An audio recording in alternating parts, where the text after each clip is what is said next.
Okay, we're just gonna ignore the lightning stripes across my face.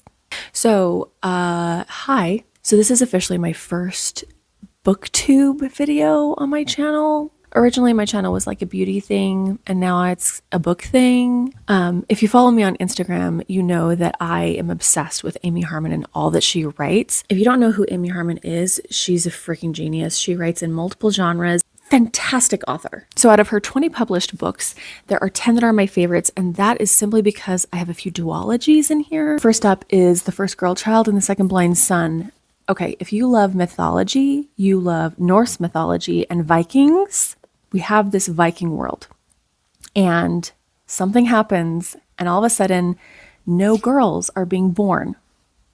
And the ramifications of this is astronomical, and it's what happens to these characters, what they go through, politics, relationships, romance. Oh my word, you name it. This is highly underappreciated, and I need more people to read it. Thank you. I was interrupted again by a toddler because when do they not need you? But for fantasy, we have The Bird and the Sword and The Queen and the Cure. Okay, I never do these book justice, so I'm going to read you just the last part of the synopsis on the back. But freedom will require escape, and I'm a prisoner of my mother's curse and my father's greed. I can't speak or make a sound, and I can't wield a sword or beguile a king. In a land purged of enchantment, love might be the only magic left, and who could ever love a bird? One of the main characters in this book is the brother from one of the characters in the first book, and to go into it too much, it gives too much away, but just know that the romance in here is delicious. Law of Moses, Song of David. How do you even describe these? I would say if you love devastating reads, devastating love stories, maybe some messy characters, imperfections, but beautiful character growth, and I would 100% bet plots that you have never read before. Read these. The next contemporary is Making Faces. This is like just such a unique retelling of like Beauty and the Beast.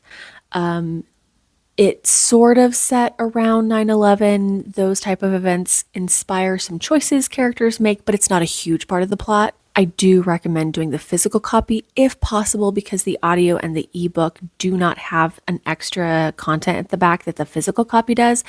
I don't know why publishers like to do that to us, but it's the way it is. So if you want the full story, you need to do the physical book. I am sorry, but also not sorry because it's so good. Making Faces is the tale of one girl's love for a broken boy and a wounded warrior's love for an unremarkable girl. We are on to historical fiction, and the first one I want to talk about is her most recent release, Outlaw Noble Salt. This was so well done. I will say, this is historical fiction, so all the people who got their panties in a wad because, oh, it wasn't exactly the same. Okay, I'm sorry. Could you do better? I don't think so.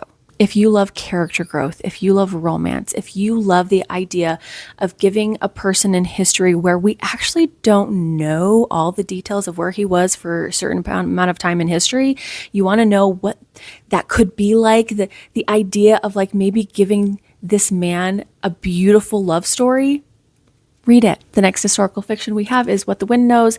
This is set in Ireland, and I never knew that I needed Irish history until I read this book. This is one of the most poetic historical fiction books ever to exist. This has time travel, which I know some people have problems with, but she does this beautifully. I mean, it is just stunning. I will give a tip. If you have the audiobook, I loved to listen to the audiobook for the male point of view, and then I physically read for the female point of view.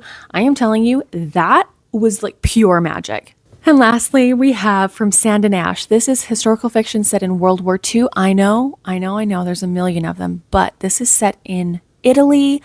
Y'all, if you want a priest romance, forbidden love situation, but seriously, this needs to be on your shelf, on your Kindle, audiobook. Well, actually, the audiobook's not that good. I didn't really love the way that she did all the narration. So do like Kindle or physical with this one. Okay, I think my phone's gonna die from all the memory that I've used so far. So if you want to see more videos like this, I'm gonna try to upload pretty regularly. I don't know. We'll see. But that's it for now.